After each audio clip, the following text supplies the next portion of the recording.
Good Monday morning, everybody. Happy November 25th as we're taking a live look at Lambeau Field on this Monday morning, where all the action last night was in the Packers' favor over the 49ers, which we can't always say. That was good. That was really good to say.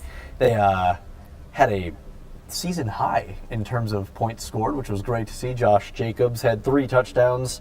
Jordan Love didn't throw an interception. All things to celebrate on this Victory Monday here. We'll bring you inside the Action 2 News newsroom here. Emerson Lehman, joined by my wonderful co-anchor Tammy Elliott, as we are ready to kind of just break down everything taking place on this Monday morning. So we'll talk a little bit about holiday travel. It's a big week coming up, but of course on these Monday live streams that we do, we love talking about your Consumer First Alerts, which air every Friday on Action 2 News, and we like to recap it on Monday. And this one is pretty timely because a lot of folks out there perhaps looking for jobs. Right. And a job scam for a local lady who spoke with you. She shared her whole story, which we love it when people are willing to do that because it shows it's happening to everyday people, right? And that was the point. She really wanted to emphasize that it was so believable. Sure. And just the many things that happened to her, she wanted to share that. And so, I sat down for an interview with her, and she just told me that it seemed so very, very real from the beginning to getting hired, the interview process. The interesting thing, Emerson, is that she didn't seek out this company. This was a global pharmaceutical company. And she said that she got emails, three separate emails from them. And the third time she finally decided to apply for the job. She believes they got her information because her resume was posted on Indeed.com. Which a lot of folks utilize Indeed. A lot of people use that, and which I'm going to highlight here because the Better Business Bureau has done pretty extensive job scam report survey over the years. They track all of these things. And they said the number one online source for job scams that are coming in from their reports from people, from scam victims, is Indeed.com. So, bottom line here, she said, you have to verify. So, if she would have gone to the company website right away, let's say she got that contact, and she said, before I apply, before I have any conversation with these people, I'm going to go to the website and just check out the jobs that they have to offer. She would have gone to the career section on Takeda Pharmaceuticals, and she would have seen a fraud warning. They had it posted right there, and that's what she told me. She said after the fact, she went there and saw that they said there are identity thieves posing as representatives with Takeda Pharmacy, claiming to give you a job and getting all your personal financial information, your deposit, for direct deposit and all of those kind of things. So they kept her busy too. She got this job within 30 minutes. She said she was hired. It was all done online through Microsoft Teams. But just something that a lot of companies will use. A lot of companies use that. But the bottom line is to verify. Even the Better Business Bureau says call HR, call the company, go online, verify. Is this how they want you to apply for a job? Is this a job that they're offering?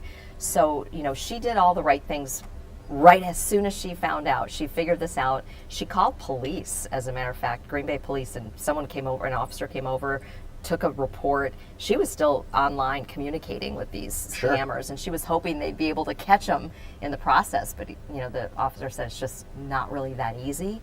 And then she filed a complaint with Indeed.com to let them know. And, they're apparently constantly looking for this. They have a fraud alert at Indeed.com. They warn you what to look for. And then also filing with the Federal Trade Commission as well. And contacting her bank. She had to close down all of her accounts.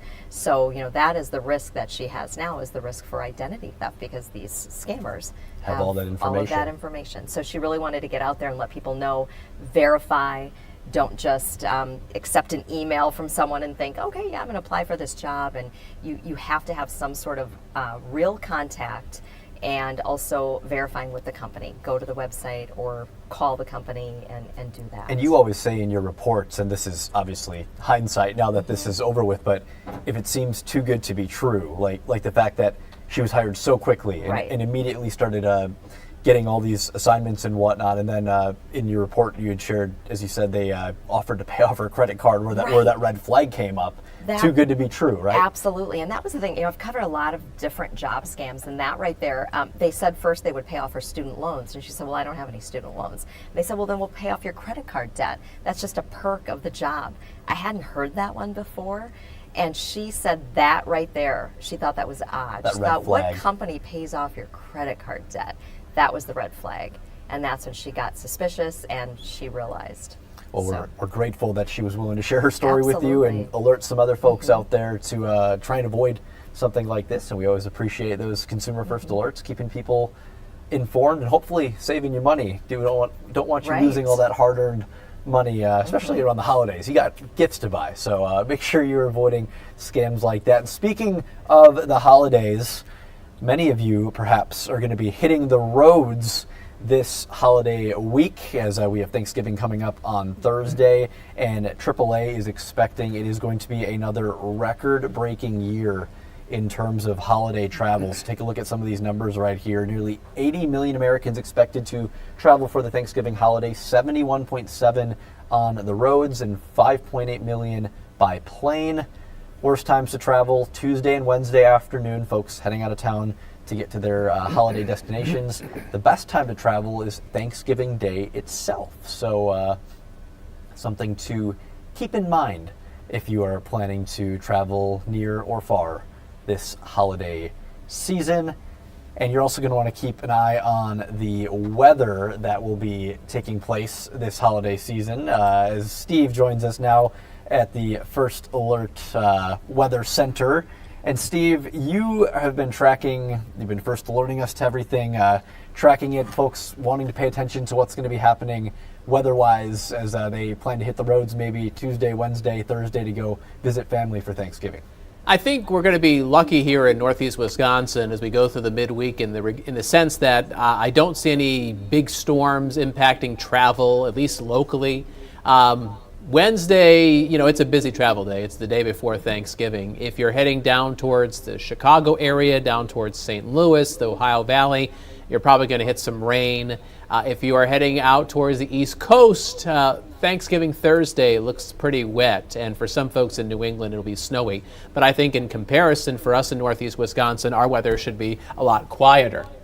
Let's see what's going on. Thank you, Mr. Emerson. A live view from our Green Bay sky cam. It is cloudy right now here in Green Bay. Our temperature is at 37.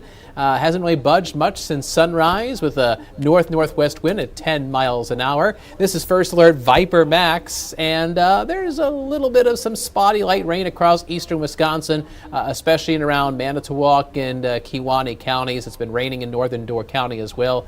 But I do want to draw your attention to the rain and snow that's developing west of Stevens Point and Wausau.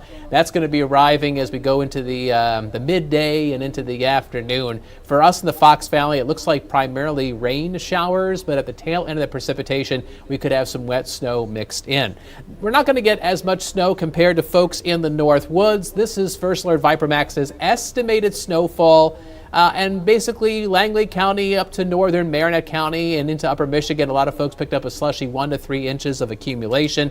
These are some actual snowfall reports that we received from viewers like anybody watching, or perhaps from the National Weather Service. In Amberg, 2.2 inches of snow. Ross in Niagara, he let us know that he got 1.5 inches.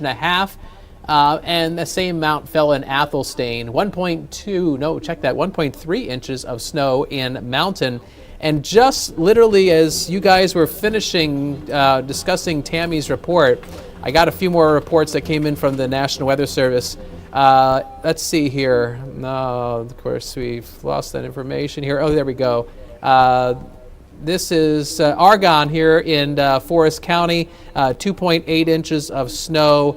And White Lake in Langley County, they got 1 inch of snow there.